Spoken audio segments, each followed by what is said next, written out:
I thought it was a really fascinating aspect of the storytelling as well, is that you really had, uh, rather than, of course, we've seen all the different types of conflict, man versus man versus himself, but in here it was almost nature versus progress.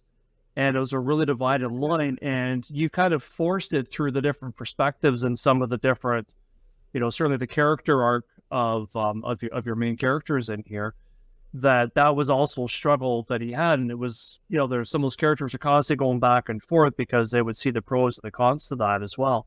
I can only imagine. I mean, that must have been so much fun for you to explore, and maybe even explore sort of where you stand in all of that as well, I would think.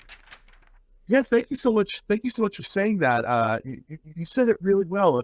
Nature versus progress is definitely one of the themes that is present in the Serpent Shadow, because it is. I think we should mention the book. The book is set in the mid 1980s, 1986, I believe, in Cancun, in the Yucatan, outside of Cancun, in the Yucatan of Mexico. For those of you who don't know, the Yucatan was largely unsettled, largely by Western standards, wild until the 1970s, when, strangely enough, Ricky mentioned AI. One of the first AI applications was to these international consortiums used artificial intelligence and weather modeling they had at the time to predict the next tropical paradise. And that was how Cancun was born. Cancun, in Mayan, Cancun means serpent's nest. It was just this serpent's nest. This beautiful, wild place, but it had these conditions that these international consortiums decided to develop it.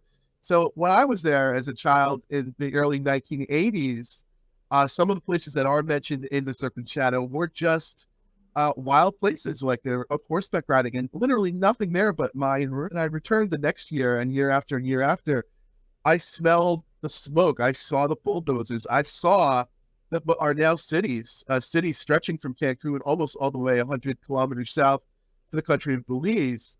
These are such fancy, amazing places that I can't even afford to look at.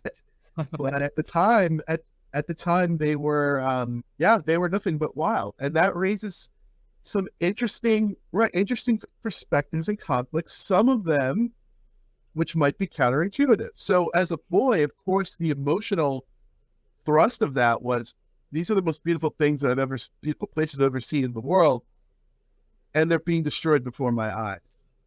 But the flip side of that, and something as I matured and came back as an older person and as a man, was the flip side of that was a lot of the awful poverty that I saw was ameliorated some, and in some cases ameliorated by this.